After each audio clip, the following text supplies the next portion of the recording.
Doctor, look at me. Do not Hang up. Your Aadhaar number has been flagged in an active money laundering case. You are under digital arrest.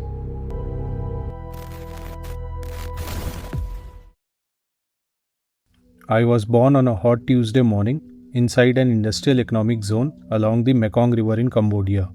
Right now, I look exactly like a WhatsApp call. I look like the video call you use to speak to your mother, to call your daughter, to connect across cities. But in reality, I am none of those things. My code didn't originate from a premium tech hub in Silicon Valley. I am a weaponized software script, rented for $400 a week by a transnational syndicate run by a Chinese kingpin known in the Interpol files as the Architect. But to Dr. Ruchika Tandon, sitting isolated in her bedroom, I am not just a mobile application. I am a maximum security prison cell erected right in the middle of her house. She tries to swipe me away.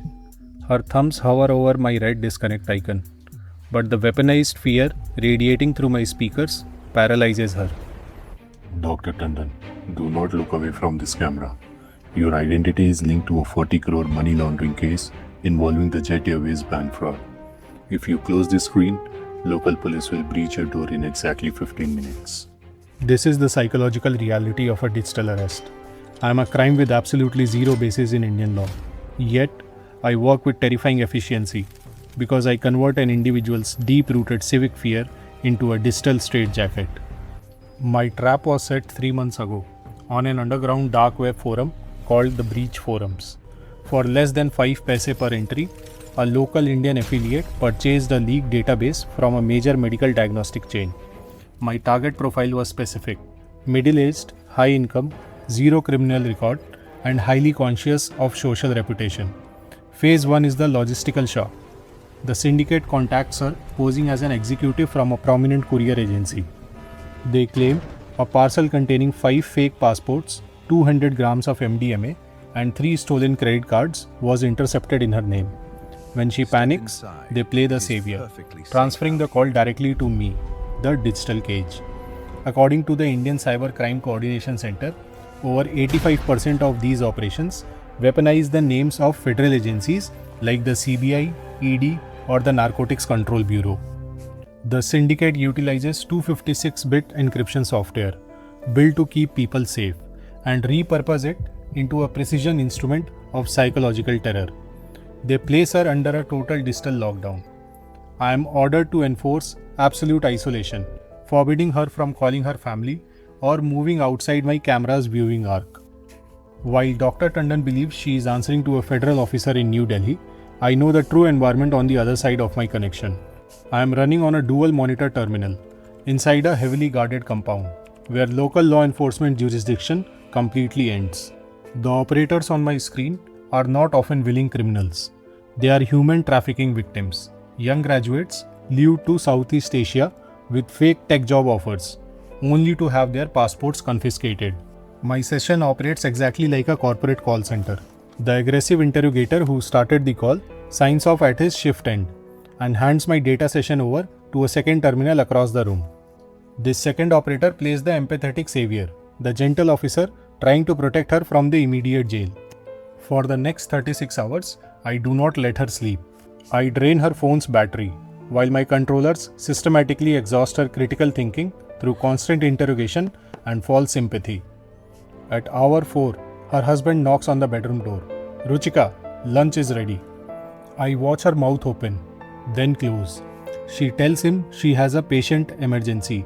She doesn't have a patient emergency though. She is a prisoner in her own bedroom, and she just lied to the man she has been married for 31 years. At the hour 18, a plate of food appears outside the door. She does not touch it. Her hands are trembling too hard to hold a fork. I watch her mind run the calculations. How much is in the fixed deposits? How much she can liquidate without her husband noticing? At the hour 30th, her daughter calls. Her phone keeps buzzing while she is on the call. She watches it ring 11 times. Then it stops. She does not call back. She cannot explain to her daughter why she is sitting alone in the dark in her bedroom at 2 a.m. with a video camera pointed at her face.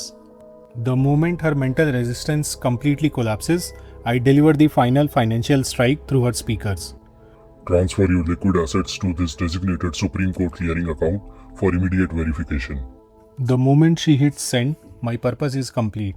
I go dark. But as I vanish from her screen, I watch the funds enter a parallel domestic underground pipeline, moving at a speed that completely blinds traditional banking audits. The 50 lakhs doesn't fly straight to Cambodia. It lands first in layer 1, the mule accounts. Following recent massive enforcement directorate raids across 20 cities, central agencies expose the corporate structure of this pipeline.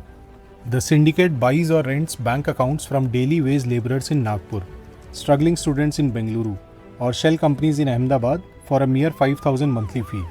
The laundering process is a race against time. Within 15 minutes, Dr. Tandon's 50 lakhs is splintered away into 30 separate layer 2 accounts under 5 different states. Before the bank's fraud detection team can flag the movement, the local handlers route the money through decentralized peer-to-peer cryptocurrency markets, converting the fiat currency into tether. The wealth is withdrawn into cold wallets outside Indian jurisdiction, leaving behind an empty banking portal, a silent phone screen, and a broken human being. Dr. Tandon's tragedy is part of an exploding nationwide crisis. The statistics compiled by Central Safety Units show that India registered a staggering 92,300 cases of digital arrests, with citizens losing over 2,140 crores to these exact operations. Even the most elite corporate minds have fallen into my cage. SP Oswal, the billionaire CEO of the Vardhaman Group, lost 7 crores after being manipulated by a caller impersonating former Chief Justice D.Y. Chandrachud. High-profile content creators like Ansh Bahuguna walk directly into isolated hotel rooms under the instructions of these webcam scripts. For years, digital cages like me thrived inside a massive legislative blind spot. Existing IT laws only penalize general cheating and impersonation. There was no legal category that defined the crime of using a video call interface to place a citizen under physical custody. Following historic directives from the Supreme Court, a new comprehensive bill introduced in the monsoon session of Parliament aims to completely dismantle this infrastructure. The law introduces severe non-bailable terms for mule account holders and mandates an automated kill switch protocol, forcing telecom providers to automatically terminate international video routing that meets specific malicious forensic signatures. But laws take time. The ultimate kill switch doesn't exist in a server or a courtroom. It rests entirely in your hand. Understand the ironclad operational reality of Indian law enforcement. No government agency, whether the police, the CBI, or the Enforcement Directorate, will ever place you under custody over a webcam. No official will ever demand a financial transfer to verify your innocence. The moment someone commands you to stay on camera to protect your freedom, break the isolation. Hang up the call. Fight the fear of social ridicule. Dial 1930 immediately. Because the key to this invisible prison has been in your hands all along. If stories of crime, power, corruption, and the people who escape justice matter to you, subscribe to Dark Decoded. New deep dives every week.